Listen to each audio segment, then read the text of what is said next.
Good afternoon. Just before we proceed with the necessary protocols, permit me to announce that the heads of state are still in session, but they will be on their way, as well as Dr. Akinwumi Adesina, President of the African Development Bank, pending the delivery of a speech that is supposed to make in the open plenary session. With that being said, we will formally start this much anticipated event. We thank you once again for being with us.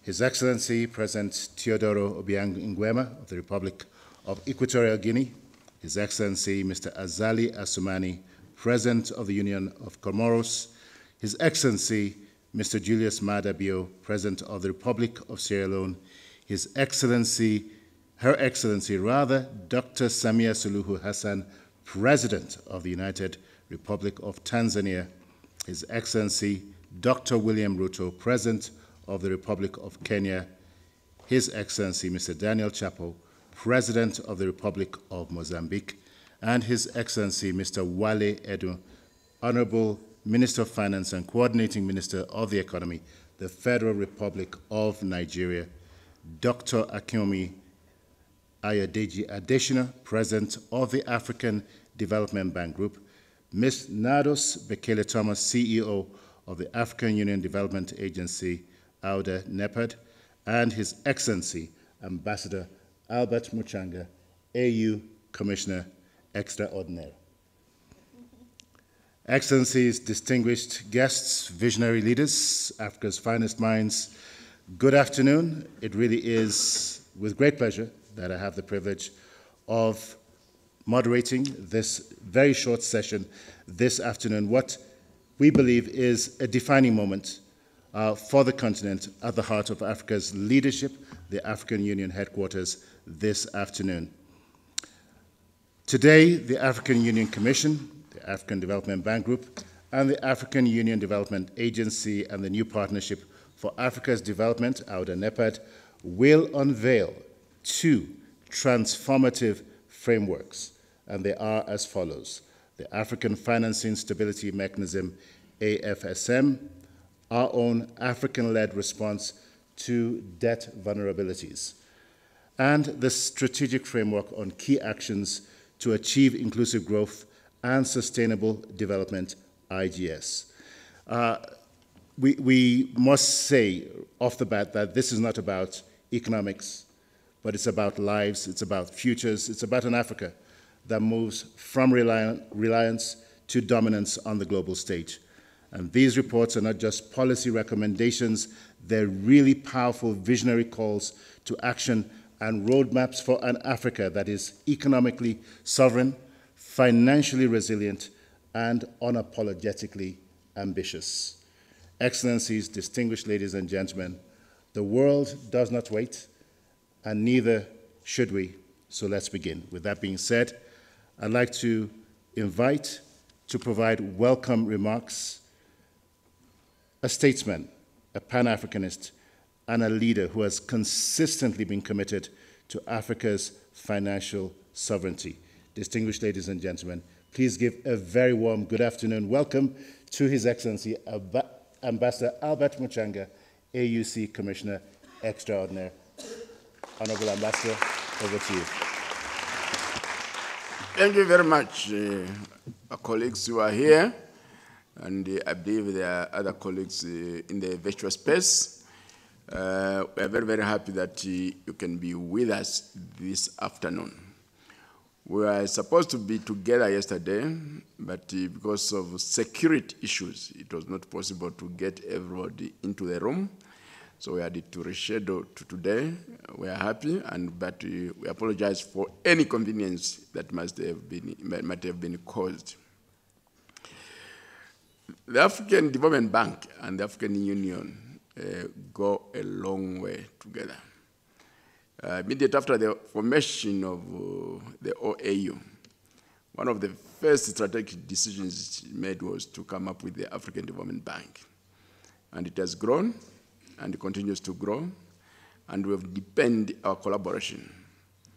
And what the event we're going to have this afternoon is an indicator, just an indicator of the various areas where we are collaborating. And when we collaborate like this, it also reinforces the role of the African Development Bank as the knowledge partner to the African Union in the G20.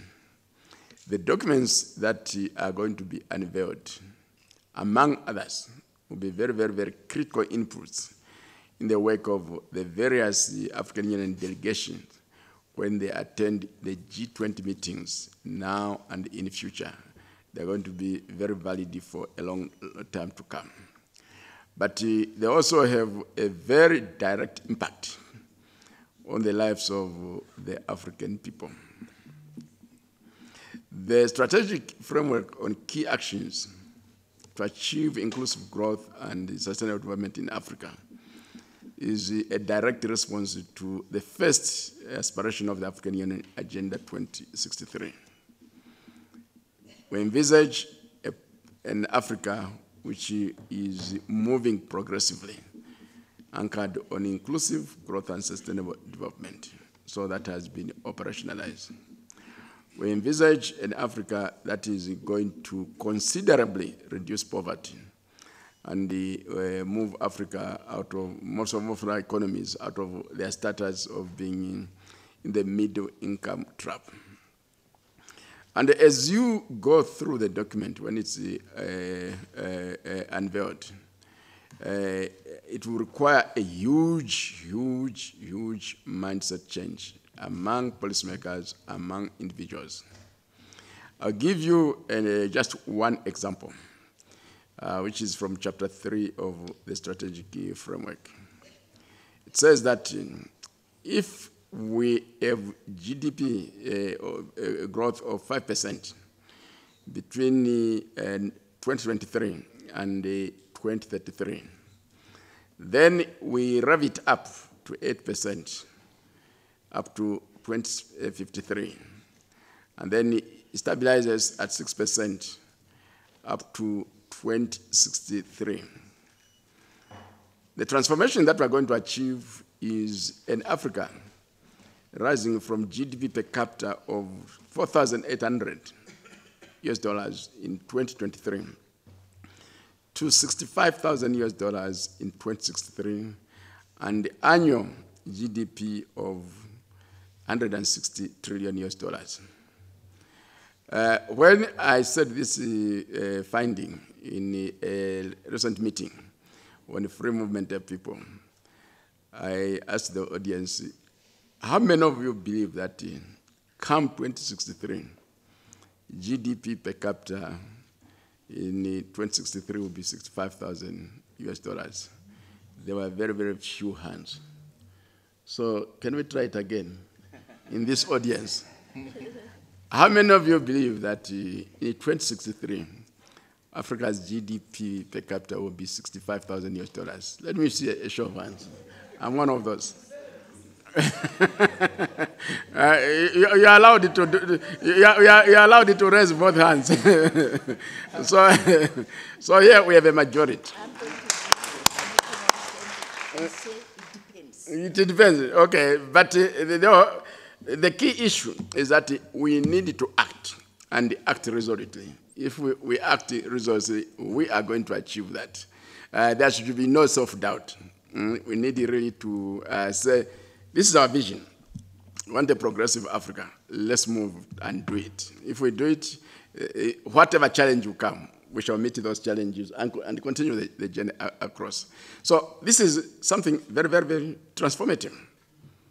And now we have put it before the heads of state and government, and we are going to ask the member states to domesticate.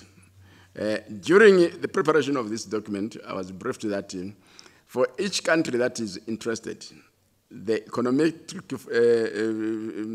model that was used to come up with this calculation projection can be done at the national level. So we're going to advocate. And one of the decisions, let's hope it is going to be adopted by the Assembly when they're sitting down.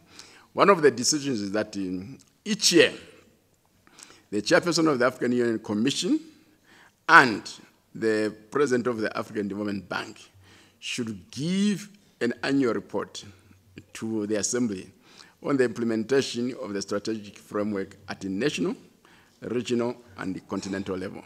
So if we are resolute, we are going to achieve that. And the same for the Africa Financing Stability Mechanism is going to save us a lot of resources when we start really implementing it. The heads of state and government have decided on various aspects, one of which is shareholding. But once we have it, I think it is going to really transform Africa considerably.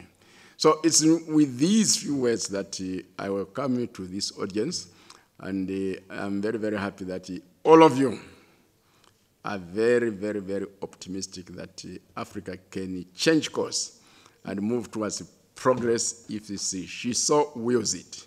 So let us collectively will it and create the Africa we want. Thank you very much for your attention.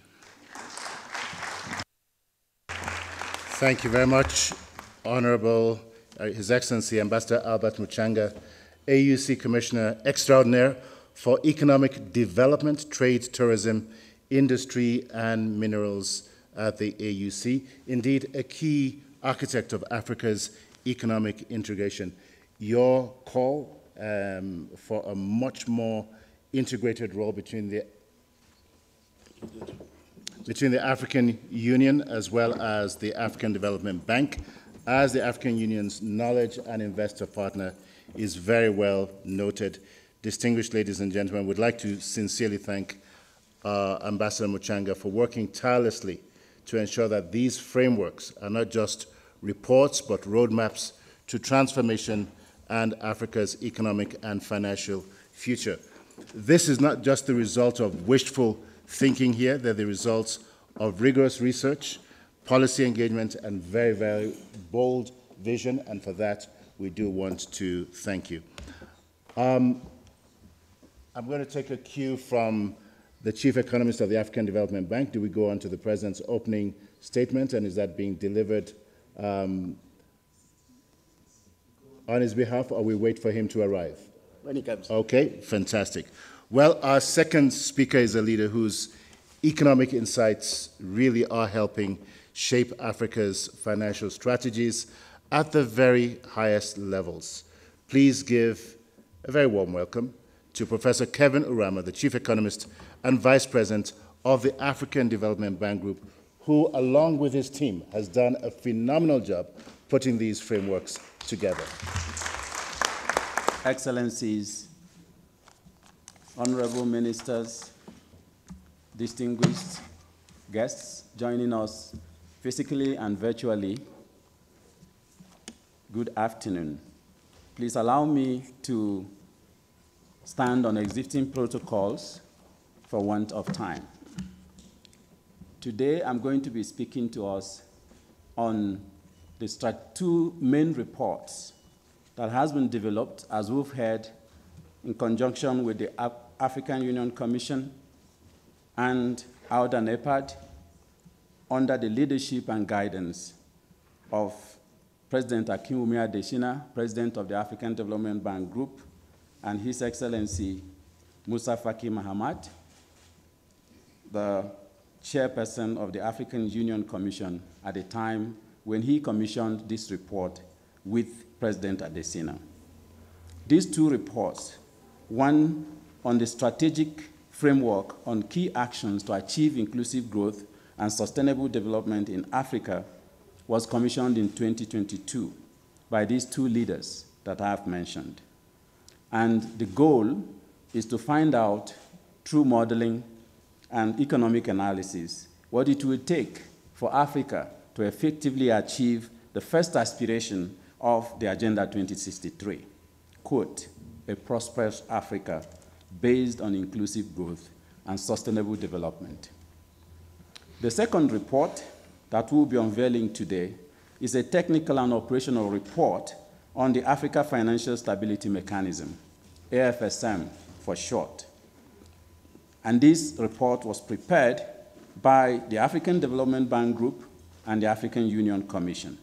as per the decisions of the Assembly of Heads of States and Government of the African Union in February 2022, which called for an establishment of an African financing stability mechanism and directed the African Union Commission and the African Development Bank Group to, quote, work with all relevant stakeholders to accelerate operationalization of the mechanism and its growth. I would like to thank profusely my co-editors of this report, Professor Jeffrey Sachs of Columbia State University, seated here, Professor Soji Adelaja of Michigan State University, who actually traveled to be here, but unfortunately is unwell and not able to join us. So he's joining us virtually from the hotel. Dr. Eric Ogunleye of the African Development Bank Group, Commissioner Albert Muchanga of the African Union Commission. These gentlemen have worked tirelessly, working with a large gamut of experts from around the world, consulting with member states and the specialized technical committee on finance, monetary affairs, and so on, the AUSTC for short, to come up with this report. I really thank all for your efforts to do this. So here I'm going to be running through just an introduction and rationale.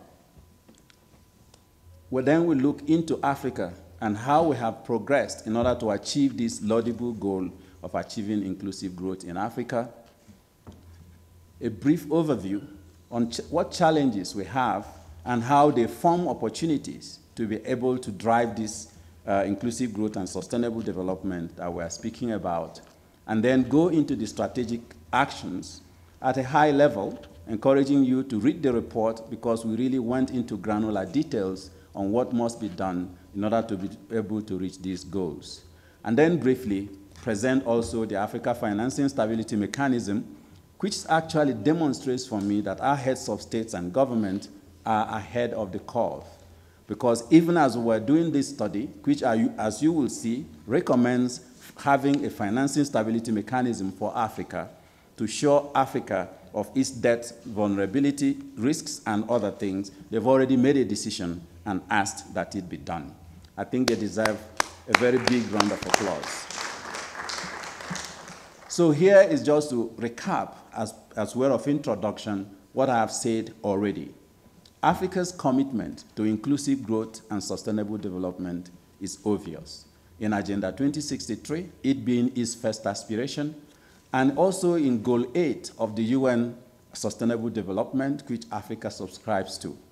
But more importantly, under President Adesina of the African Development Bank Group, there is a high five strategies that have identified 5 key strategic areas of investment for Africa to be able to achieve both Agenda 2063 and also the UN Sustainable Development Goals.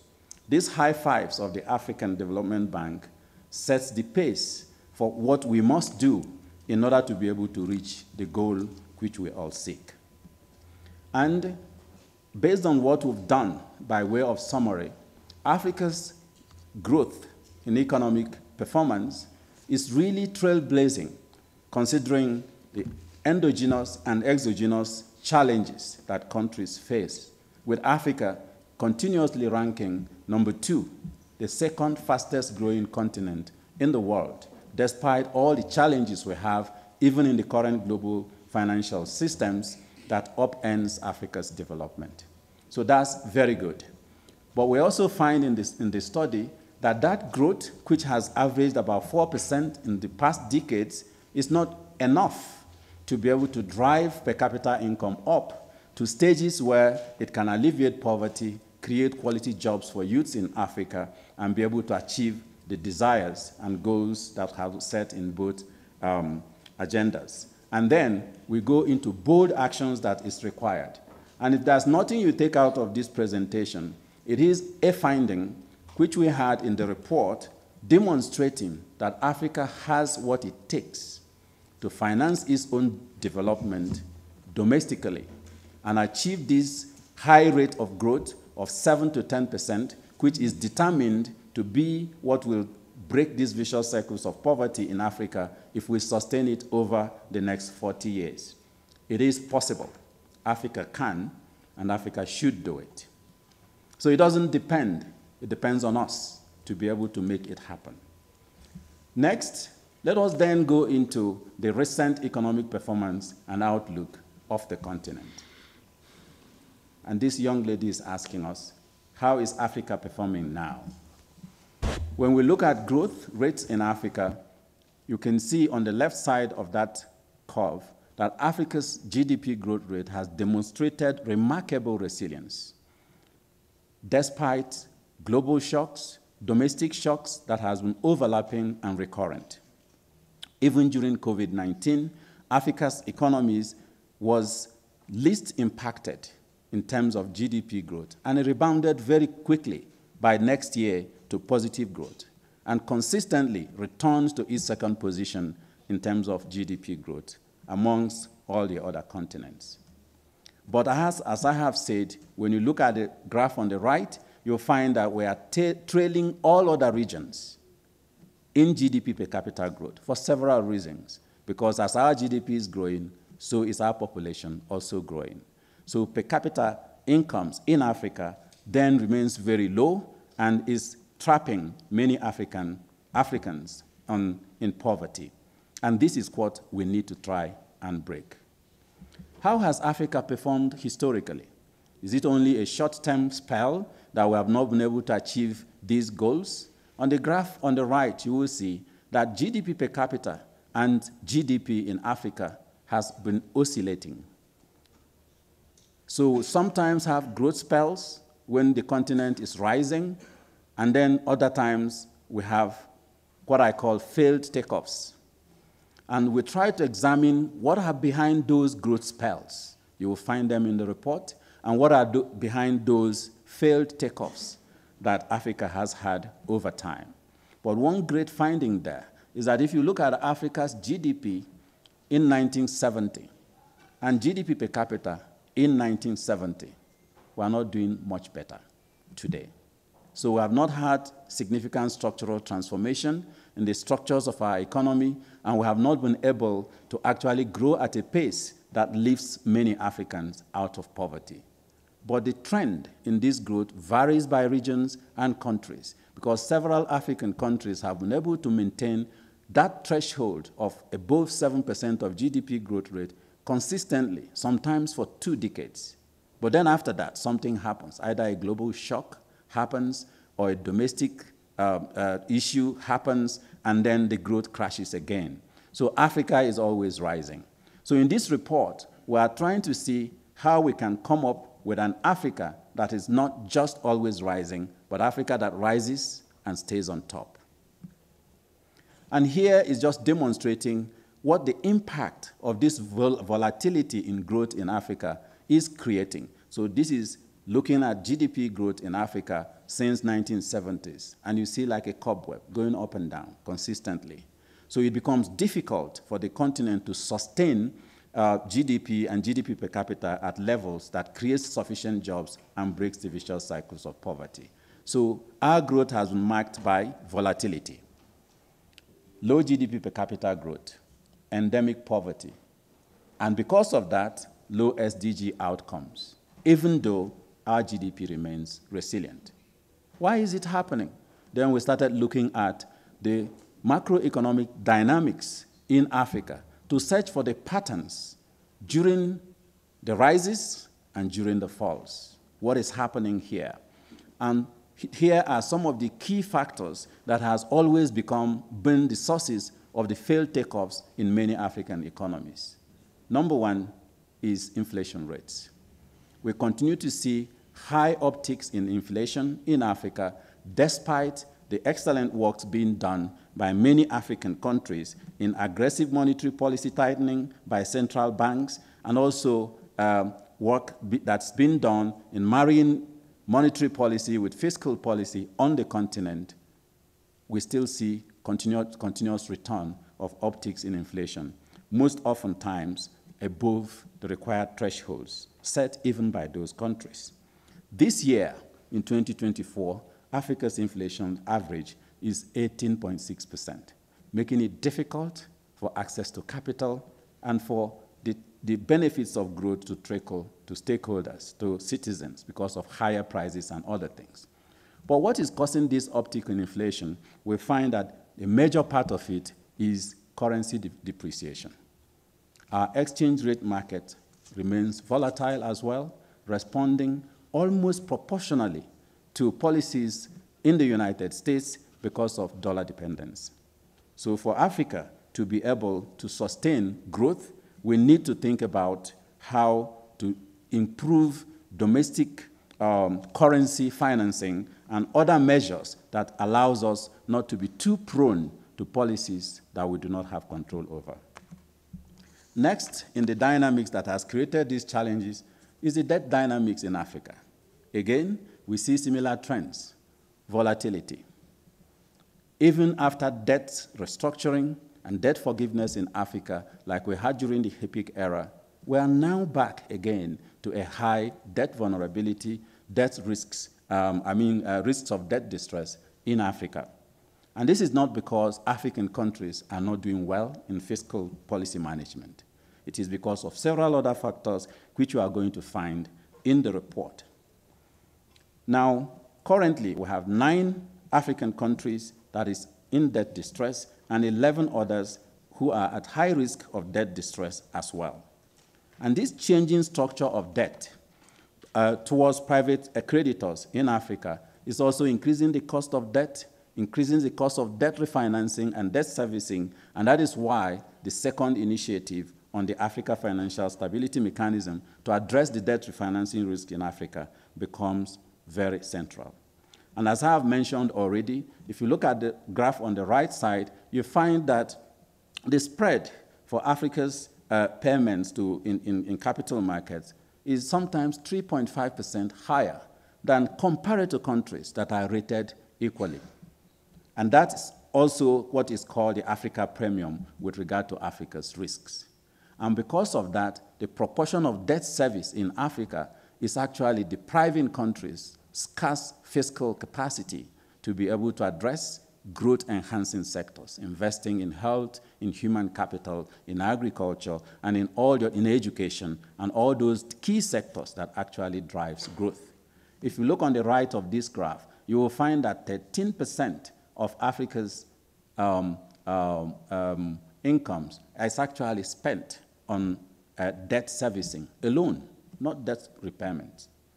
And Africa lost in 2024 $74 billion in debt service payments.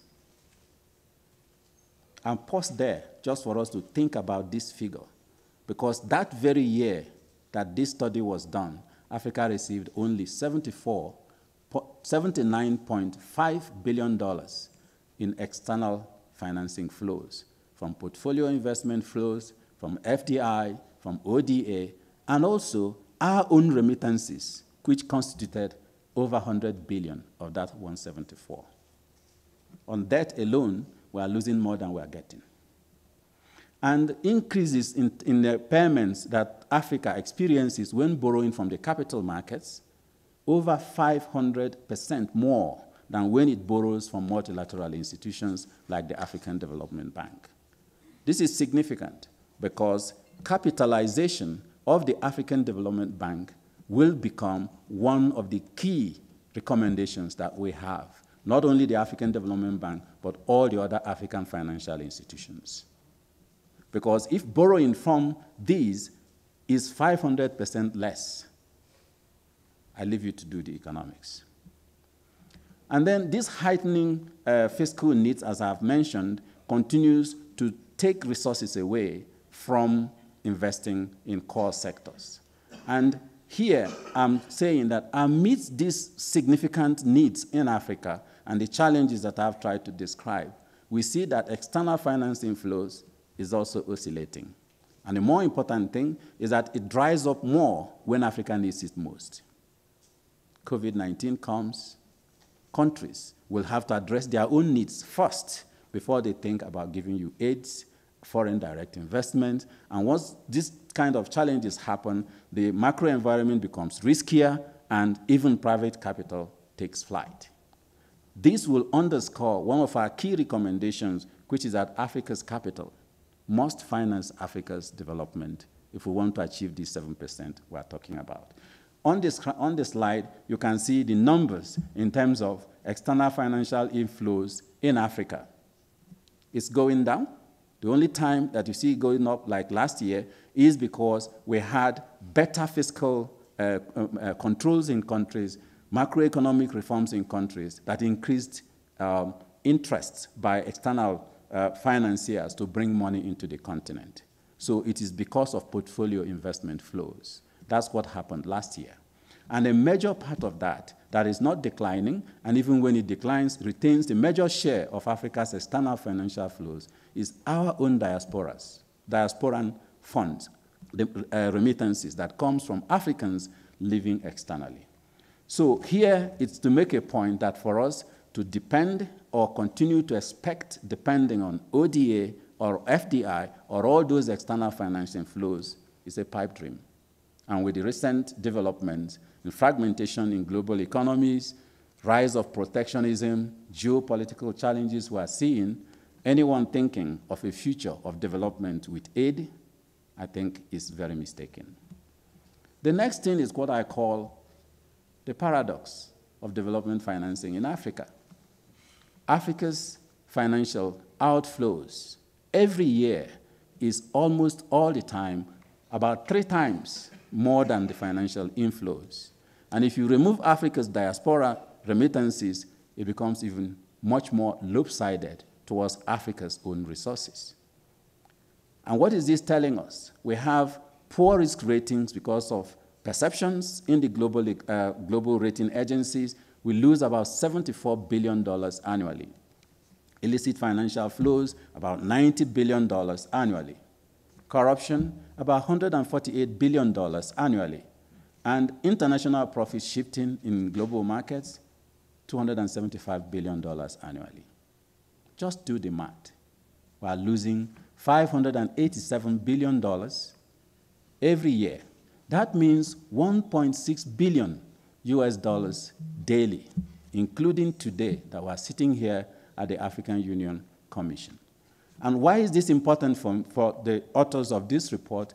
Africa has the agency to block these leakages, because the source of the leakages is poor regulation, state capacity to control corruption, rule of law, and other things that we can do internally. And if we did it already, we're increasing the revenue to drive growth on the continent by almost $600 billion.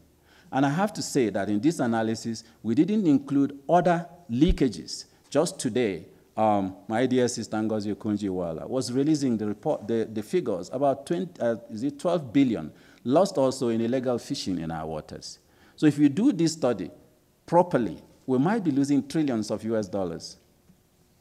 So let's plug those leakages and not continue to face outwards for for financing for Africa's development. And another paradox for Africa. We try to understand what's behind this risk premium that Africa pays, that I have already mentioned to you. And there is no evidence that shows that Africa is riskier than anywhere else. Actually, there is evidence that Africa is the least risky continent, least defaulter in long-term infrastructure investments globally. At 1.9% of default rates, compared to 4.6% in Western Europe and Asia, 6.6% in North America, 10.1% in Latin America, and even up to 12.4% in Eastern Europe. So the paradox here is a continent that is not defaulting has to pay a premium for accessing capital. And that leads to another recommendation we have about reforms in the global financial architecture that is necessary for Africa to be unshackled from the global financial systems that actually upends efforts by African governments. Each time I think of it, it's like Africa is being made to climb a hill to roll a stone up the hill, carrying a sack of sand behind. So we need to think about how to address this. And this gives us the call to action, why this study becomes critical. On that left side is the issue, the debt conundrum that I've talked about, where lack of access to financing forces the countries to invest in less low productivity activities, and that the cycle just goes on, and it's a vicious cycle. And the call to action there is that from this study, we also found, because structural transformation remains uneven in Africa, a lot of Africans remain locked in low productivity sectors. SDG and Agenda 2063 targets are off target in Africa, and without dealing with this, it will remain off target. Close to 9 out of 10 of the world's extremely poor people by 2050, by 2030, it's actually sooner, will be in Africa.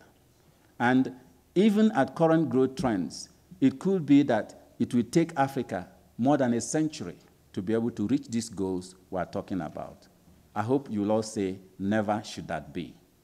And most of our countries that has broken into the middle income will remain trapped in the middle income trap.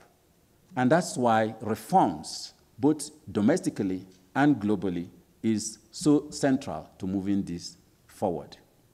What are the challenges we have identified that is creating these conundrums in Africa? First, we have domestic challenges that we have to deal with, and I want to focus more on that because that's where we have the agency to address that challenge and unlock the growth that we're talking about. But we also have external challenges that we have to think about and see how we relate with it, because we cannot develop in a vacuum.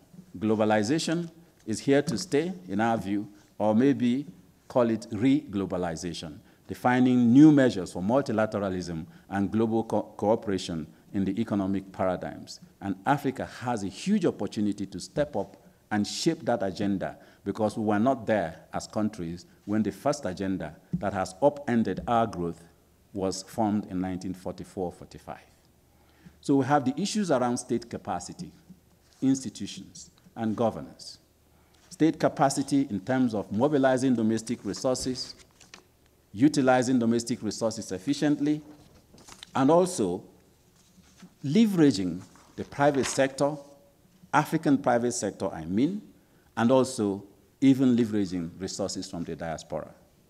We keep hearing hundreds and billions of dollars, but this goes to consumption smoothing, because we don't yet, in many African countries, have structures and systems that ramps up diaspora bonds, securitization of remittances, or even brain circulation to try and tap on the brains of our expats that are living outside the shores of this continent.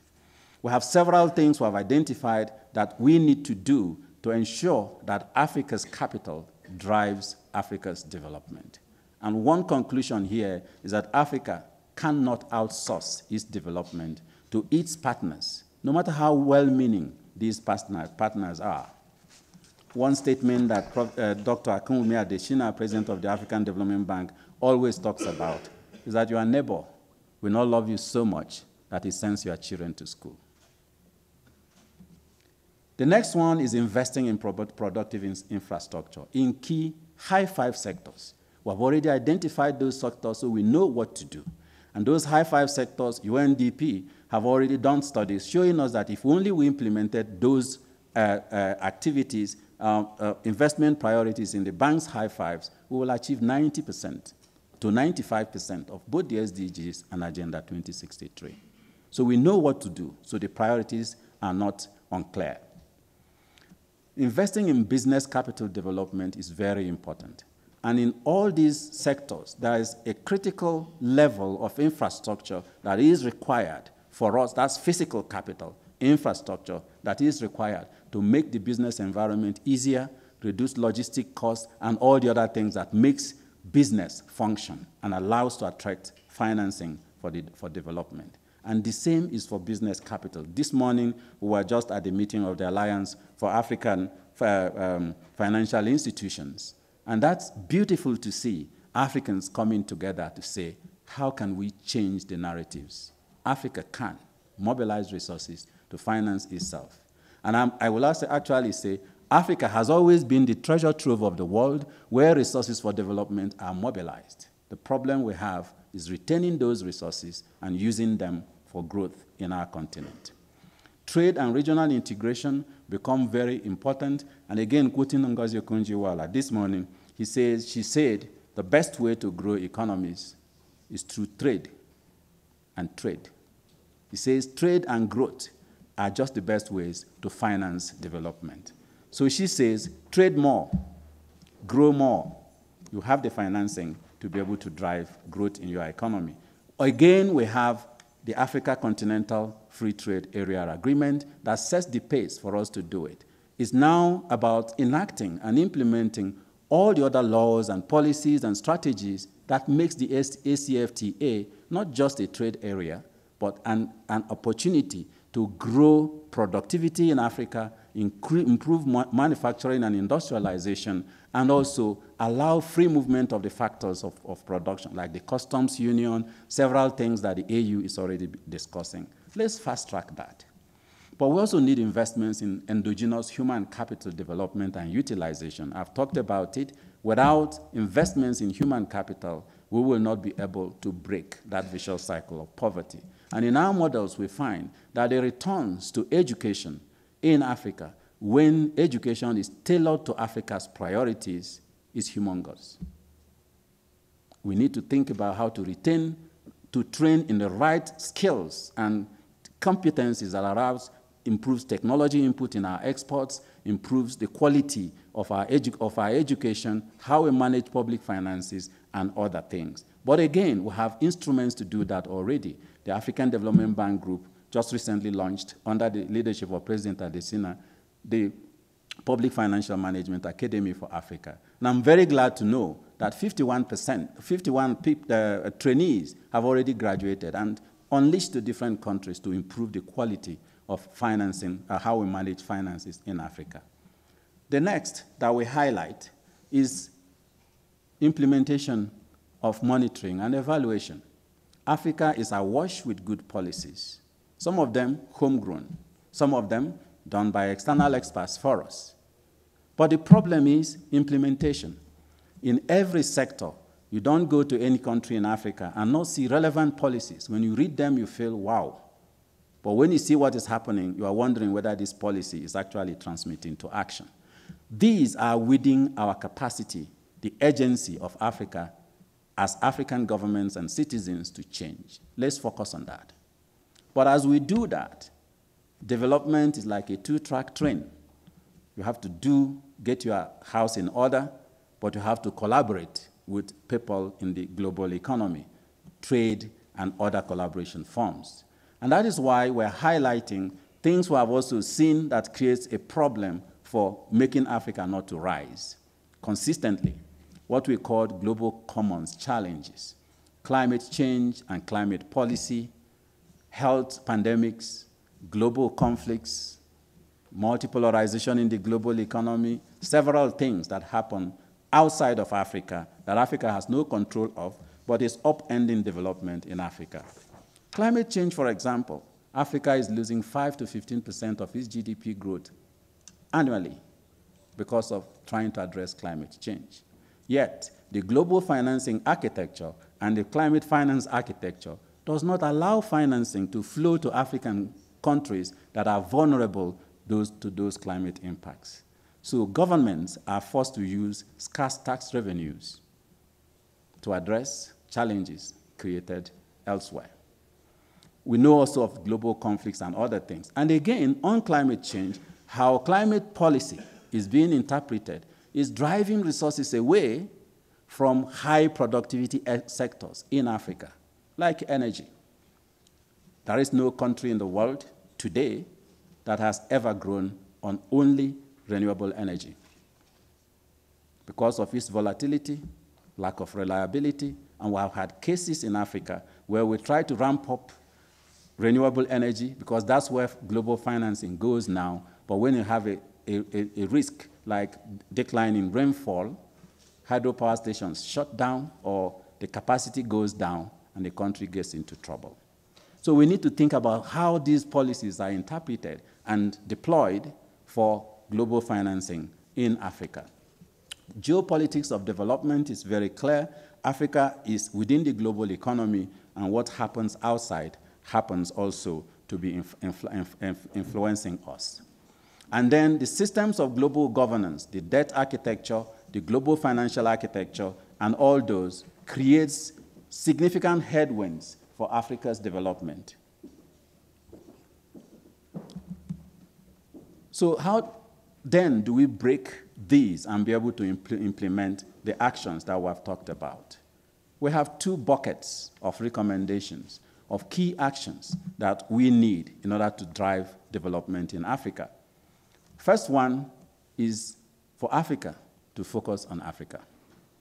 Focus on homegrown policies in order to drive economic sovereignty. There are specific actions on DRM, as I've mentioned, several actions that needs to be taken to make this possible. And if it was only this one that is done, Africa can raise GDP growth by more than 10%. Second is to deepen domestic revenue mobilization. Again, it's within the agency of African governments to improve tax administration efficiency through digitization and other technologies, to improve the social contract with citizens so that tax compliance will increase, to also improve the quality of non-tax revenues that are to be collected on this continent. Time will not allow me to give you the numbers, but Africa is trailing at about 50% of what other regions are doing with regards to collection of levies, fees, and all these non-tax revenues, or even tax revenues. Another thing that we need to do is to scale up investment in human capital formation and effective utilization, including active policies to attract our remittances into productive sectors. Again, in the report, you will see the details. But again, we need to reinforce regional economic integration and a collective voice. Again, we already have ACFTA, and there are in the report to identify the things that needs to be done to make it really fully effective and unlock intra-regional trade in Africa from below around 15% today to what it should be in order to drive that development. And I need to point out that one of the major things we found that is creating the structural, fiscal, and current account deficits in Africa is the structure of our trade. Focusing on external trade, on commodities, in which markets the prices are by nature volatile and we have no control of. So we are price takers, and then you cannot plan based on volatile revenues from your export markets. Again, there are policies and actions in the report on how to actually ramp up regional economic integration, trade, and all the things that needs to be done. And I have to say, some policies that I see emerging in many African countries confound me. We need to think about free movement of people instead of building more walls. If factors of production does not move freely, manufacturing cannot thrive. Let's learn from European Union. Let's learn from the United States, made up of several states. We can do it. The next one is for us to establish the Africa Financial Stability Mechanism, which I will speak to briefly later, so I will leave explaining it here. But we also need to strengthen state capacity, institutions, and governance. Your Excellencies, ladies and gentlemen, all studies we've done shows us that countries that get this one right rises to a high level of growth and sustains it over time. It's like the temperature that defines the flow of capital in an economy. Let's get our macroeconomic prudence right. Let's get our public financial management right. Let's get actions to address corruption and illicit flows right. We can do it. There are several other actions here which I will leave you to look at, but I will highlight two more. We need to change our mindsets and our narratives. The wrongest, if I use that word so that you remember it, because I know it's not correct, the wrongest word that I have, narrative that I have seen and heard since I was born, is that Africa is poor. Africa is not poor. Because if Africa was poor, the colonial masters would not risk their lives to come for resources in Africa. If Africa was poor, neocolonialism will not happen. So what is it that external parties see in Africa that we don't? That's always scrambled for Africa. What do you think they're scrambling for? Resources for development. Those resources belong to Africa for Africans. And as leaders of the continent, we need to make those resources work for Africa's development. African Development Bank's annual meetings this year will be focusing a lot more on that. But changing our mindsets also comes from knowing that we can and having that we can attitude. Let's stop begging, because beggars have no choice. They never have, and they will never have. So let's try as much as possible to grow that confidence in every child in Africa that Africa can develop itself. Because truly, the resources we have shown in this report, Africa can not only develop itself, but shape the future of development of the rest of the world.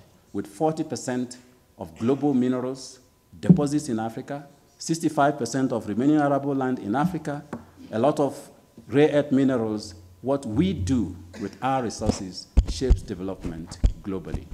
And that is why we have looked at the issue of measuring the green wealth of countries. And we find in that report that even, just give me a few minutes. No, the CEO of AUDENEPAD has to leave shortly, and we'd like for her to make a few remarks. But you'll also have an opportunity, Professor Rama, to also deal with the Inclusive and Sustainable Growth report, but just in the interest of time, because her session is going to be discussed shortly, and we'd like to give her an opportunity to provide a few reflections, and we'll come back to you. Thank you very much. Just before Her Excellency does give her comments, it is of note that she is indeed a private sector policy advisor of note, a former director in the office of the Secretary General of the United Nations, and currently the CEO of the African Union Development Agency, New Partnership for African Development. I hate acronyms, but AUDENEPAD for short. Please give a very warm applause to Mrs. Nados Bekele-Thomas. Over to you, Excellency. Thank you very much, Victor. Thank you very much, Victor, and thank you so much, Prof. Kevin Rama.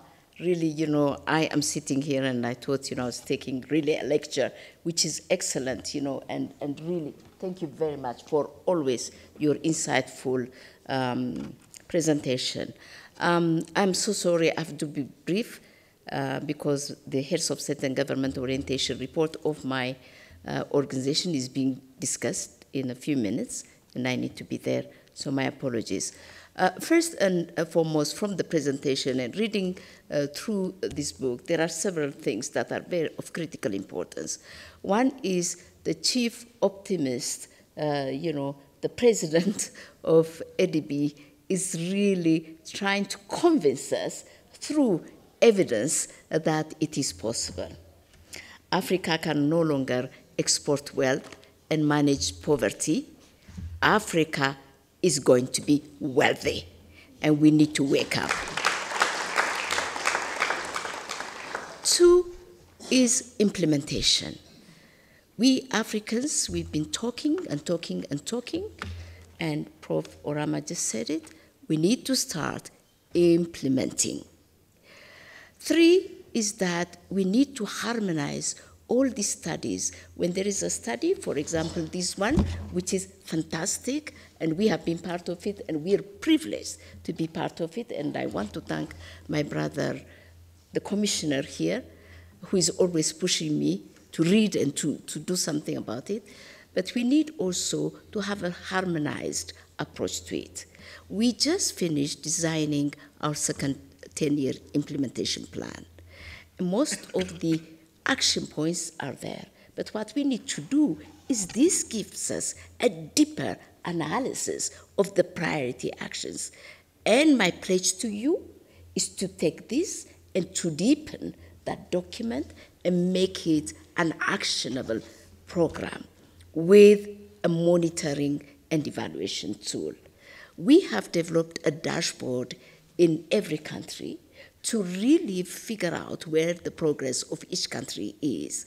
And that would also be informed by this, and then we would be able to monitor this together. I think we have to really be very strategic and use our time, our energy, and our resources efficiently and effectively. In our document, we said, $5.3 trillion is already planned, within the context of the second 10-year implementation plan.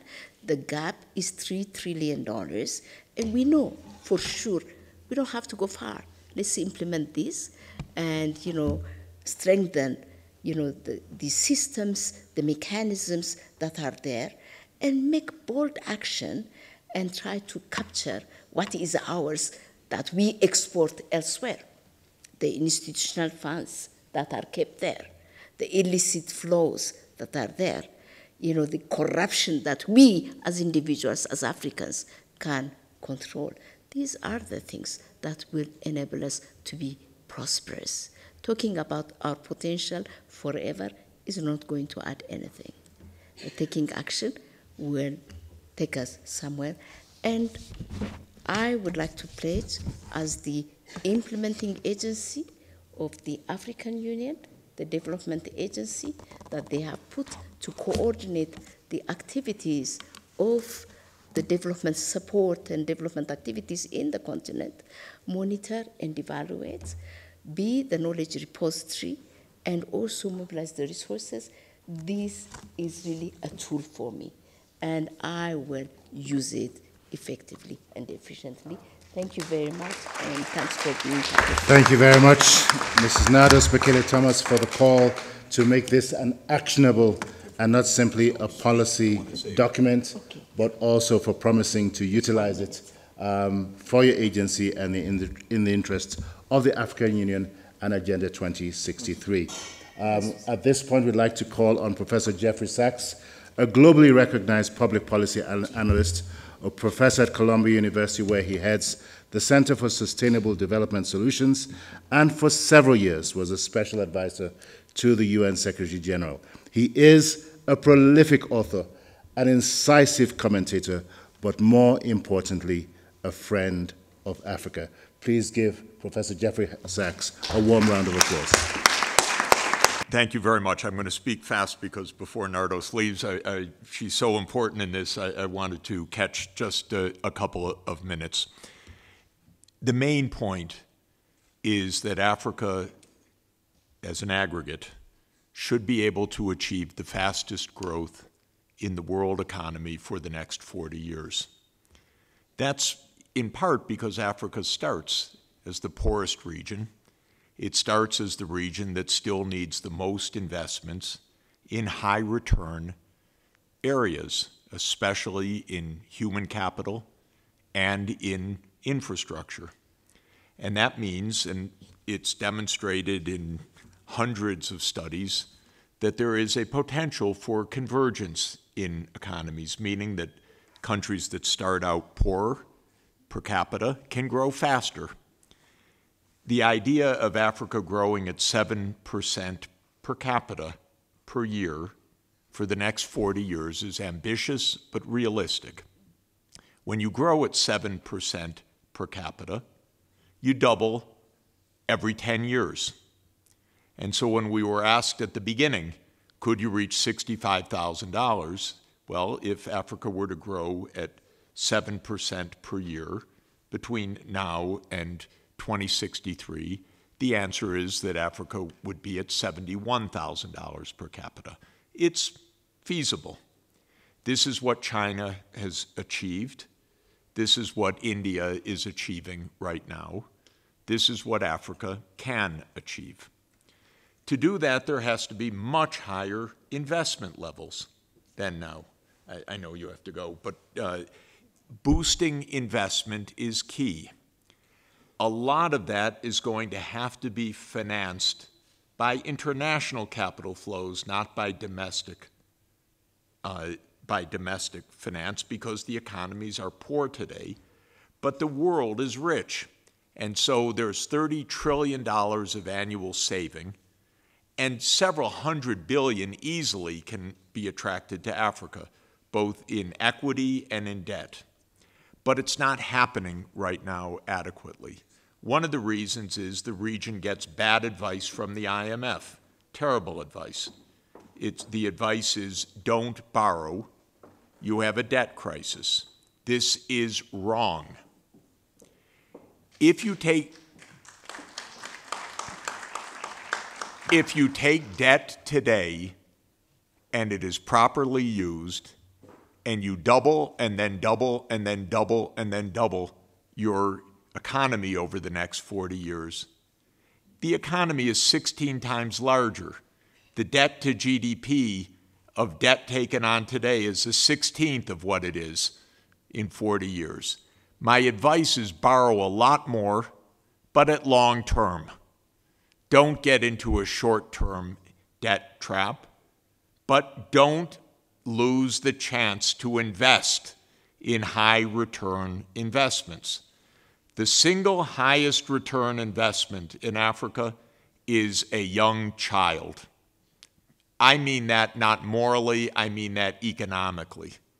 If you invest in a young child today in the quality of their education, ensure that they have at least 12 years of quality education minimum, but probably 15 years is what's needed in the 21st century, you will get compound returns of about 20% on that child. That's better than Silicon Valley. It is. But the governments can't afford that right now. So we need financing for education. And no joke financing, and not financing for education 20 years from now, and not education where there's no school, no online, no teachers, no digital, no devices, no data. Come on, that's not education in the 21st century. So we have to work out a practical investment plan for infrastructure and for human capital. In the chapter that I wrote for this study, and I was privileged to be part of it, I used a quantitative model to show borrow, make the debt reach 200% of GDP, 250% of GDP. That's okay. If it's well invested, it comes down to 40% of GDP 40 years from now. In other words, the IMF's got it all wrong. They use a static model. They say if you're poor, don't reach more than 30% of GDP in debt or 40% of GDP in debt. I'm ashamed of this because these are my students there. I gave them a PhD, but what I taught them was if the returns to investment are higher than the cost of capital, take it. And the returns on investing in education, on electrification, on transport, on shipping, on ports, on digital are far higher than the cost of capital. But of course, we also have to work on both ends of this. What should be invested, long-term public investment strategies, and the cost of capital. And for that, we need a massive increase of capitalization of the African Development Bank and the other multilateral development banks. The scale is just far too low. To lend $5 to $10 billion a year out of the African Development Bank, it should be 10 times that. Literally. Not just because it would be a nice thing, but it really needs to be much bigger. And it could be. And by the way, it should be mainly African resources. And one nice thing about the Trump administration, okay? You will know you're on your own, okay?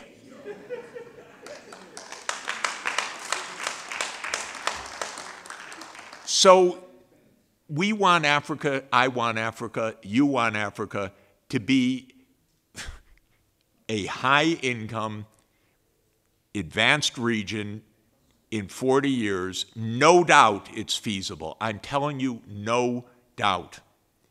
You have an Agenda 2063. You need the financing behind it. You need the NEPAD plans actually invested in.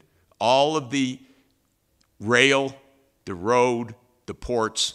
You need a unified Africa so the borders are not blocking you, because the Congress of Berlin and its aftermath left you with 55 separate countries. And the only way some of these borders were ever drawn was by people who never even visited. Okay? It's all right. It's possible to live within that, but not for trade and finance and infrastructure. That has to be region-wide. That has to be truly an African continental free trade area. And it can be. Why not? It's going to enrich everybody. Every president should be happy to be part of this. They're all going to be enriched. And I would say to any leader in this continent, you can't do it except as part of a rich continent. So it's not a matter of I'm going to do it faster than my neighbor. You're going to do it because your neighbor's also going to be able to do it. And so this is my basic point. There's no magic to getting rich. There's also no shortcut. It's investing. Part of the investing is every year the child needs to advance, learn what is appropriate, get a good education. That's the most important investment of all. And the rest of it is the physical infrastructure, the climate resilience, and the other things that will be needed. The business will come. That's how business does it. They don't really care as long as they can make a profit. And if you want to attract foreign investment, the first thing they're going to ask is, are there the skilled workers around? That's what they ask, actually. They ask, do I have engineers here? Am I going to be able to make this plant operate? Is it going to work? They want to know about the skilled workforce. When I spend my time in Southeast Asia, as I do, in Malaysia or Indonesia or Cambodia, everyone, the only question that they're invested, where are the engineers? How am I going to build? Is this the right place to have the factory? That's what they want to know. So all the industrialization can occur, but make the engineers, make the people who can run the factories, of course. And with the beauty of online education, all of this can be done so much faster. The training can be done so much pervasively. You have a Africa-wide university now, put online education, master's degrees, have the biggest revolution of education, and finance what's needed, and don't be shy about the debt part of it, because if we do the arithmetic on the Excel spreadsheet, what looks large today is minimal 40 years from now. And not investing in it is a crusher, because 40 years from now you'll be at the same level you are now, which makes no sense. And the IMF can't get that through their heads for the last 40 years, honestly. And the reason is it's at 19th and Pennsylvania Avenue, okay? It's not in Addis Ababa, it's not in Accra, it's not in Dar es Salaam, it's not in Dakar. If it were, everyone would have figured it out a long time ago. So this is a great report. Go for rapid growth, do the arithmetic for it, but then build the African Development Bank and the other institutions at a 10-time scale, and go for growth, and you'll find the money flowing into the continent. It'll flow in because everyone will know this is the fastest growing region in the whole world. We need to be here. Thank you. Thank you very much, Professor Sachs, for your optimism about Africa's long-term outlook, for providing us with exemplars to prove the point, as well as the call for increased investments in high-return infrastructure, particularly the infrastructure of the mind for young children, education for 12 to 15 years, resulting in compound returns, as well as long-term investments in critical infrastructure as well as bringing down the cost of capital, and a call for a much more unified Africa, particularly when it concerns trade and integrated infrastructure, as well as a call for growing the African Development Bank at a scale of 10 times. Thank you so much for being with us. We know you do have to run to another event. Kindly give Professor Sachs a warm round of applause as he and his team leave. We will now go back to Professor Oramah, and in the interest of time, because Commissioner Muchanga also has to go on. Oh, thank you very much. Professor Muchanga, His Excellency Ambassador Muchanga, I just promoted you to Professor, Commissioner, more than well deserved. I gather from Professor Oramah that he will wrap up in about 5 minutes. If you could kindly do that, that would be very much appreciated, and we'll come to the close shortly. Yes. Thank you very much. I will be wrapping up in 5 minutes because Jeff, Professor Sachs, has already addressed the next recommendations that we had for our development partners. First is that mindset change. I can't say it better than Prof has said it. The models we use for global finance is not good. So we need to change that. So we need to learn that Africa is not a commodities market. So let's change that mindset and see Africa as a place where we can invest to industrialize, we can invest in education, we can do all these investments and make debt affordable to Africa. The second one is reforming the global financial architecture, whether it be climate, debt, equity, everything that has to do with financial flows is currently not allowing finances to come to the continent, sometimes because of perceived biases or historical path dependencies in what people thought Africa is and should be. So we need to reform the credit rating agencies' methodologies, which is costing Africa $74 billion annually. We need to also reform the IMF and World Bank debt sustainability frameworks, which Jeff has talked about, but also need to simplify climate finance flows to allow that financing to go to countries that need them most. But we need to also implement, in terms of changing the systems of national accounts globally, to allow for measuring green wealth of countries. Let us factor both the assets that are locked in natural capital and the flow of ecosystem services from natural capital into what national GDPs are measured with.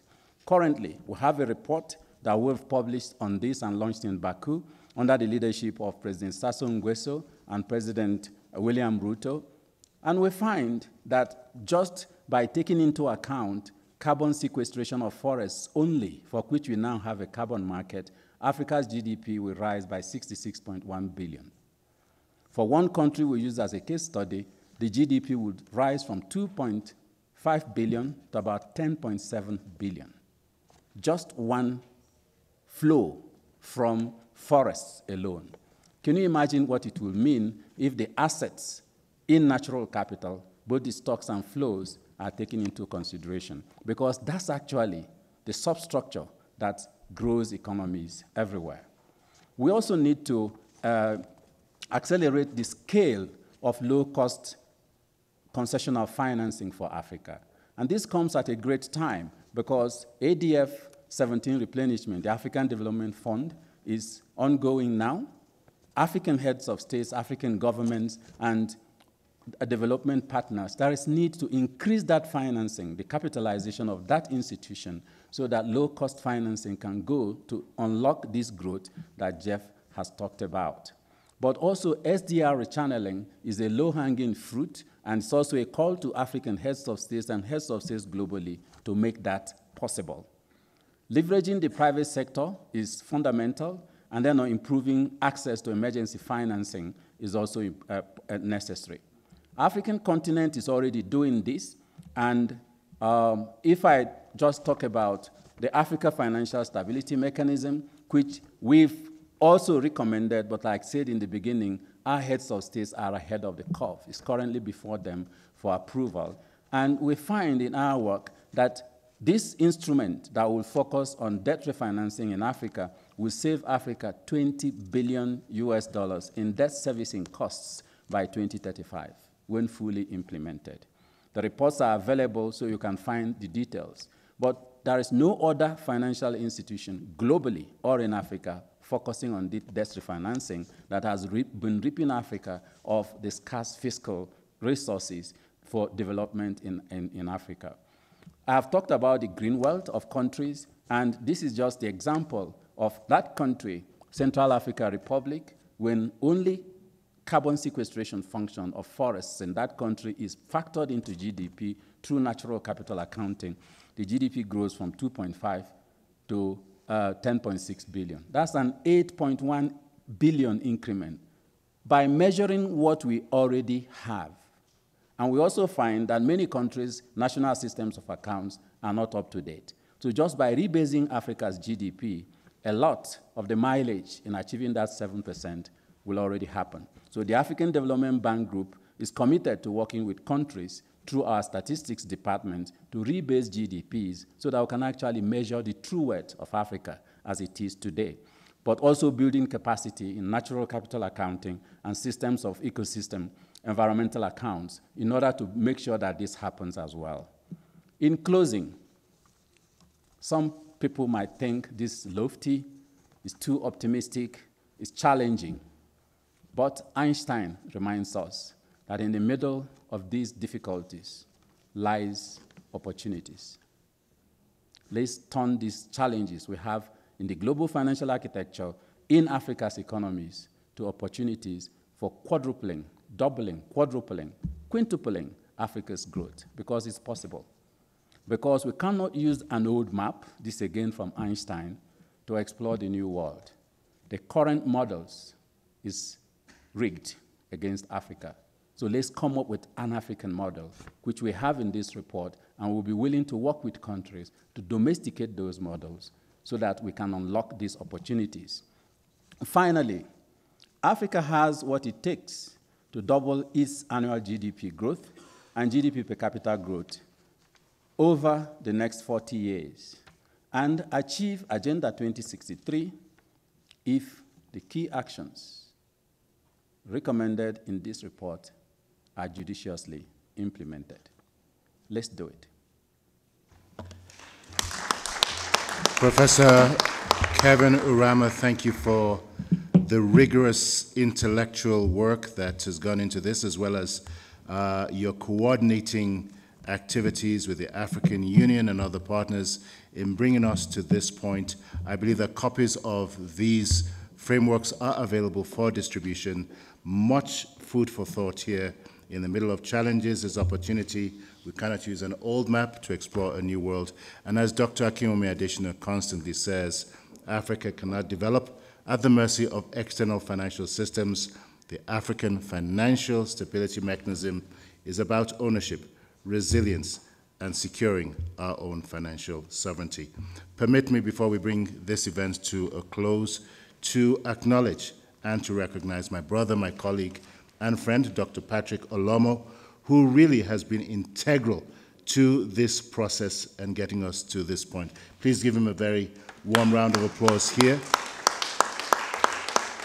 And to bring our event, this really trajectory transforming event, to a close, once again, it is our pleasure to invite to provide closing comments His Excellency Ambassador Albert Muchanga, AUC Commissioner Extraordinaire. Merci beaucoup. Thank you very much. Thank you very much. Giving closing remarks for one basic reason. On the 15th March or earlier, I'm lucky to be leaving this place. My mandate has come to an end. But there are a number of things which I would like the team to continue following up. But before I do that, first and foremost, both here and in the virtual space, I would like to thank each and every one of you for coming to this event. Some of our colleagues, the Chief Executive Officer of Auda NEPAD, and Professor Jeffrey Sachs could not be with us for a long time. The 5-minute interview, I promised that I would be back in 5 minutes, and it was over in 5 minutes. I came here for the closing remark. So thank you very much for their presence. I think the message is very clear. It's doable. We can do it. So let us do it. But as we do it, a number of institutions that the African Development Bank and the African Union Commission should work with the agency to establish. The first one, which is supposed to be private sector driven, is the African Credit Rating Agency. We've talked about this operationalization for a long time. Now, my request is that the African Development Bank, African Export-Import Bank, and the APRM, and the African Union Commission should really mobilize the African private sector to take ownership of the Africa Credit Rating Agency. Professor Sachs was talking of borrowing and high returns. Africa has high returns, but the risk perception is equally high. So we need to ensure that that is undermined. The other one, I think it's very, very clear. The Africa Financing Stability Mechanism, we need to operationalize it as soon as possible. So you work on that one. And then the third one is the Africa Monetary Institute. And it does talk of local currency financing. The best way of moving very rapidly towards the local currency financing is to lay the groundwork for a single African currency. And the African Central Bank is key to that, and this starting point is the African Monetary Institute. Now, with the study itself, the strategic framework on key actions to achieve inclusive growth and sustainable development in Africa. My request to you, Dr. Olomo, and your team is that you put this on the draft agenda of the upcoming meeting of the Specialized Technical Committee on Finance, Monetary Affairs, Integration, even Economic Planning and Integration. And when you put it on their paper, indicate that those who want to have it domesticated, they can get technical assistance from the African Development Bank by using the econometric model. That's the first one. The second point is that, like I indicated in the opening remarks, there is going to be an assembly decision that the chairperson of the African Union Commission and the president of the African Development Bank should provide annual reports to the assembly on the implementation of the strategic framework at national, regional, and continental level.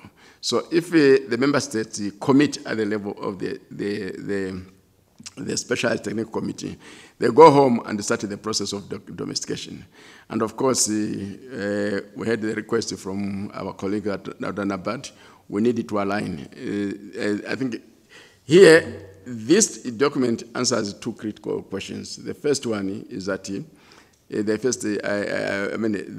first aspiration of the African Union Agenda 2063, where Africa aspires to attain progress anchored on inclusive growth and sustainable development. So we are operationalizing the African Union Agenda 2063. Then within the African Union Agenda 2063, again, there's a target that beginning in 2023, the African economy should grow at 7% per annum on a sustaining basis. The groundwork has been laid. Then there's also another target, which if you go through the document, it also says, actually more than one target. The third target is that for the the Agenda 2063 to be implemented, 75% to 95% of the resources required for its implementation should come from domestic resources. And Professor Jeffrey Sachs was saying, if we have to develop, we have to invest massively. And Professor Orama talked about the need to galvanize the process of implementation of the agreement establishing the African Continental Free Trade Area. That brings us to the other target in the African Union Agenda 2063, which is that by 2023, an African customs union / common market must be established. So you link all these, then you have a lot of work before you. So with those remarks, it's now my pleasure to formally bring this meeting to a close and thank each and every one of you for coming. And let's keep the spirit of progress. The African Union agenda says the Africa want. So if we wanted to get to the Africa want, let's say, yes, we can. Yes, we can. Let's move on. Yes, we can, and let's do it. I'm going to ask that the authors of these reports, that they join us on the platform for a quick family photograph. Yeah. I see Desiree, I see other members of the team here. Please join us on the platform for a very quick photograph call here. Thank you very much.